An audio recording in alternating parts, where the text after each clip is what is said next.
ఇక బీసీలకు వర్గీకరణకు సంబంధించి కాంగ్రెస్ సంబరాలు చేస్తుంటే బీసీ కులాలన్నీ కూడా రెండు అంశాలు ఉన్నాయి. బీసీ కులాలలో ముస్లింలను కలపడాన్ని నేను తీవ్రంగా వ్యతిరేకిస్తున్నా. ముస్లింలకు బీసీ గుర్తింపు ఇవ్వడం అనేటువంటిది తీవ్రంగా వ్యతిరేకిస్తున్నా. భవిష్యత్తులో భారతదేశం సర్వనాశనం కావడానికి ఉపయోగపడుతుంది. ఇవి చాలా పెద్ద రాజకీయ రాక్షస క్రీడ ఆడుతున్నారు ఈ రాజకీయ పార్టీలంతా కూడా.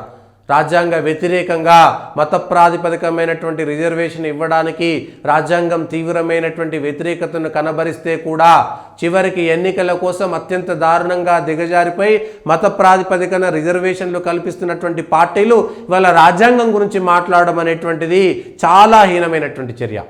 రాజ్యాంగం గురించి మాట్లాడడానికి వాళ్ళకు కనీసమైనటువంటి అర్హత కూడా ఉండదు.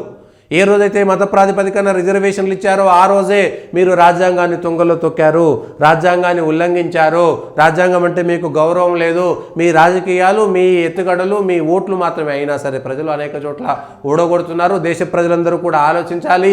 ఏ విధంగా నష్టమవుతుంది అనేటువంటిది ప్రజలకు వివరించి చెప్పాల్సినటువంటి బాధ్యత కూడా అందరి మీద ఉన్నది. ఇది భవిష్యత్తులో చాలా దారుణమైనటువంటి పరిస్థితికి వెళ్ళిపోతుంది. అనేక దేశాల్లో జరుగుతున్నటువంటి ఉదాహరణలు మనం చూస్తున్నాము. ఇది భారతదేశం భవిష్యత్తులో దేశ విభజనకు మరోసారి తెగదబడేటువంటి పరిస్థితి ఉంది. భవిష్యత్తు తరాలను మోసం చేసేటువంటి రాజకీయ పార్టీలారా తస్మాత్ జాగ్రత్త అనేటువంటి హెచ్చరిక కూడా చేయాల్సినటువంటి పరిస్థితి ఒకటి. రెండవదిగా బీసీలకు సంబంధించినటువంటి విషయంలో తప్పుల తడక సోషల్ మీడియాలో అనేక మంది పెడుతున్నారు. మా ఇంటికి స్టిక్కర్ అతికేసి కానీ ఎవరు రాలేదు, అసలు మా ఇంటి లెక్కలే చూపెట్టలేదు అంటున్నారు. మా ఇంటికి ఓడొచ్చిండో ఎవరు రాలేదో మాకు తెలియదు, అసలు మా ఇంటికి స్టిక్కర్ అంటే లేదు, మా ఇంటికే రాలేదు, వాడు ఓడొచ్చిండో తెలియదు, ఇదే మీ కథ, వాడేమో ఇంతమంది అంతమంది ఉన్నారని చెప్తున్నారని అనేక మంది సోషల్ మీడియాలో వందల మంది పెడుతున్నారు. అసలు మా ఇంటికి ఎవరు రానేలేదు, ఫోన్ చేసిండు వస్తామని చెప్పారు కానీ మళ్ళా తిరిగి రానేలేదు. ఇవి జరిగినటువంటివి అనేక చోట్ల. హైదరాబాద్లో అయితే అనేక చోట్ల వాటిని వదిలేసిరు ఎక్కడికక్కడ. ఇది తప్పుల తడకగా ఉందనేటువంటి విధానాన్ని ఎవరెవరు రాలేదని సోషల్ మీడియా పెట్టిరో కావాలంటే ప్రభుత్వానికి ఇస్తాం, మా ఇంటికి రాలేదు, అసలు మా ఇంటికి స్టిక్కర్ కూడా అంటేయలేదని చెప్పిన వాళ్ళు సోషల్ మీడియాలో కొన్ని వందల మంది ఉన్నారు. ఏ సోషల్ మీడియా వాడి అకౌంట్లో ఓపెన్ చేసినా వాళ్ళకి సంబంధించినటువంటి అన్నీ వస్తాయి. మా ఇంటికి స్టిక్కర్ కూడా అంటేయలేదనేటువంటి వాళ్ళకి ఎందుకు అంటేయలేదు, ఏం చేయలేదు, వాళ్ళు పోతే వీళ్ళు వద్దన్నారా, లేకపోతే వాళ్ళు పోలేదా, ఇవన్నీ కూడా తప్పుల తడక ఉందని సంఖ్య తగ్గించేటువంటి ప్రయత్నం చేసిరని 2011 జనాభా లెక్కల ప్రకారం రావాల్సినటువంటి జనాభా ఇవాళ బీసీల జనాభా ఎట్లా తగ్గింది అనేటువంటి అంశం పైన కూడా ఆలోచన చేయాల్సినటువంటి అవసరం ఉంది. ఇక ముస్లింల జనాభా 2011 నుంచి మొదలు పెడితే ఇప్పుడు పెరిగిందా తగ్గిందా, హిందువుల జనాభా ఎంత ఉన్నది, వీళ్ళకి సంబంధించినటువంటి జనాభా ఎంత ఉందనేటువంటి అంశాన్ని కూడా చూడాలి. క్రిస్టియన్లు మతం మారినటువంటి వాళ్ళ వివరాలు కూడా చెప్పాల్సినటువంటి అవసరం ఉంది. ఓసీలలో, బీసీలలో, మిగిలినటువంటి దానిలలో, ఎస్సీలలో, ఎస్టీలలో ఎవరు ఏ మతం మారిరు, ఎవరు ఏ మతం ఆచరిస్తున్నారు అనేటువంటిది కూడా చూడాలి. 1.2% మాత్రమే ఇవాళ క్రిస్టియన్లు ఉంటే ఇవాళ రాష్ట్ర ప్రభుత్వం సమగ్ర విచారణ చేయాలి.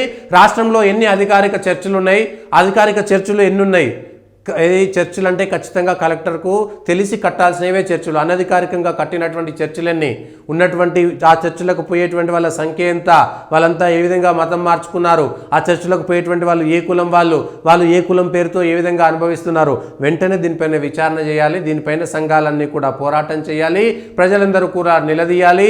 ఎవడైతే మతం మారిండో ఆ మతం మారినట్టుగా సర్టిఫికేట్ తెచ్చుకున్నాడా లేదా, మతం మారి కూడా కులం పేరు మీద రిజర్వేషన్లు తెచ్చుకునేవాడు బీసీ కానీ, ఎస్సీ కానీ, ఎస్టీ కానీ, ఓసీ కానీ ఎవడైనా సరే దీనికి సంబంధించినటువంటి వివరాలు ప్రజలకు స్పష్టంగా చెప్పాల్సినటువంటి అవసరం ఉంది. 10 గ్రామాలను శాంపిల్గా తీసుకోండి, లేకపోతే 33 జిల్లాలలో ఒక్కొక్క జిల్లాలో ఒక్కొక్క గ్రామాన్ని శాంపిల్గా తీసుకొని ఆ జిల్లాలలో ఆ గ్రామాలలో ఉన్నటువంటి వాళ్ళందరినీ కూడా ర్యాండమ్గా క్రాస్ చెక్ చేయాల్సినటువంటి అవసరం కూడా ఉంది. ముస్లింల విషయంలో కానీ ఓసీ, బీసీ, రెడ్డి అన్నిట్లలో కనీసం 33 గ్రామాలకు సంబంధించినటువంటి దాంట్లో క్రాస్ చెక్ చేయాలి. ముఖ్యంగా అన్ని విషయాలను మతం మారినటువంటి వాళ్ళ విషయంలో కూడా స్పష్టంగా చెప్పాల్సినటువంటి అవసరం ఉంది. లెక్కలన్నిటిని కూడా క్రాస్ చెక్ చేసుకోవాల్సినటువంటి అవసరం ఉంది. కనీసం 33 గ్రామాలలో క్రాస్ చెక్ చేయండి. జిల్లాకు ఒక్క గ్రామాన్ని తీసుకోండి, ఏదైనా ర్యాండమ్గా తీసుకోండి. అందరూ ఉండేటువంటి వాళ్ళు, అధికారికంగా క్రిస్టియన్లు పలానా గ్రామంలో ఉన్నామని చెప్పుకున్నటువంటి వాళ్ళు, ఆ ఊర్లో చర్చ్ ఉందా లేదా, తాత్కాలిక చర్చ్ ఉందా, అది కలెక్టర్ కట్టినటువంటి చర్చ అనుమతి ఉన్నదా లేదా, ఆ చర్చిలకు ప్రతిసారి పోయేటువంటి వాళ్ళు ఎంతమంది, అక్కడ ఏం జరుగుతుంది, ఇవన్నీ కూడా చర్చ జరగాలి.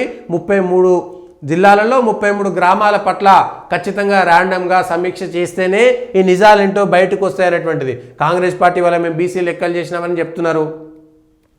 ఇవాళ తీర్మానం చేసి పంపిస్తారు, కేంద్ర ప్రభుత్వానికి టైం పడుతుంది, ఈ లోపు ఇంకా ఏదో చేసేటువంటి ప్రయత్నం చేస్తారనేటువంటిది ఒక చూడాలి.